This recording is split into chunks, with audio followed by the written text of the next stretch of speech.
आमचे मार्गदर्शक मित्र माननीय श्री सुभाष मस्के सर यांची भारतीय जनता पक्षाच्या पंढरपूर तालुका अध्यक्षपदी निवड झाल्याबद्दल हार्दिक अभिनंदन। तसेच भाजपच्या इतरही सर्व नवनियुक्त पदाधिकाऱ्यांचे हार्दिक अभिनंदन व पुढील वाटचालीसाठी हार्दिक शुभेच्छा।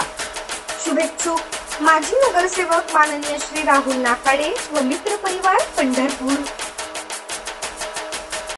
ताज्या घडामोडी पाहण्यासाठी आमच्या YouTube चॅनलवरील PVR म्हणजेच पंढरी वार्ता या न्यूजला सबस्क्राइब करा आणि शेजारील बेल आयकॉनवर क्लिक करा।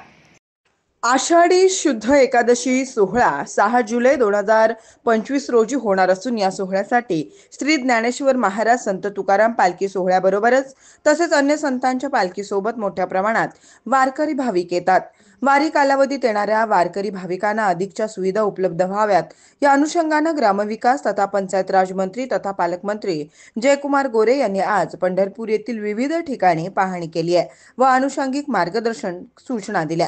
यावेळी पालकमंत्री गोरे यांनी वाखरी पालखीतळ, वाळवंट, चंद्रभागा नदी पात्र, घाट तसेच पत्राशेड येथे होणाऱ्या नियोजित दर्शन मंडप व स्काय वॉक याबाबतची माहिती घेऊन संबंधित ठिकाणी पाहणी केली।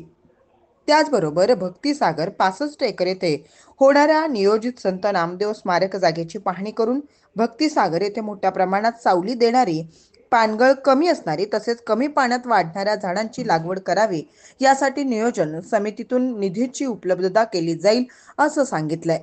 प्रारंभी जिल्हाधिकारी कुमार आशीर्वाद यांनी वाखरी तळावर भाविकांसाठी घेण्यात येत असलेल्या सोयी सुविधा तसेच पत्राशेड येथे नियोजित दर्शन मंडप व स्कायवॉकची माहिती दिली।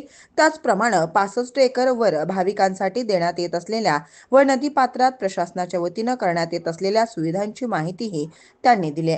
यावेळी त्यांच्या समवेत आमदार समाधान आवताडे, जिल्हाधिकारी कुमार आशीर्वाद, मुख्य कार्यकारी अधिकारी कुलदीप जंगम, अतिरिक्त मुख्य कार्यकारी अधिकारी संदीप कोहिनकर, जिल्हा नियोजन अधिकारी दिलीप पवार, सार्वजनिक बांधकाम विभागाचे अधीक्षक अभियंता संजय माळी, महावितरणचे अधीक्षक अभियंता सुनील माने, प्रांताधिकारी सचिन इतापे, तहसीलदार सचिन लंगुटे, मुख्याधिकारी प्रशांत जाधव, कार्यकारी अभियंता अमित निमकर, गटविकास अधिकारी सुशील संसारे, सहाय्यक नियोजन अधिकारी पुंडलिक गोडसे, महामार्ग प्राधिकरणाचे केशव घोडके तसेच संबंधित विभागाचे अधिकारी उपस्थित होते।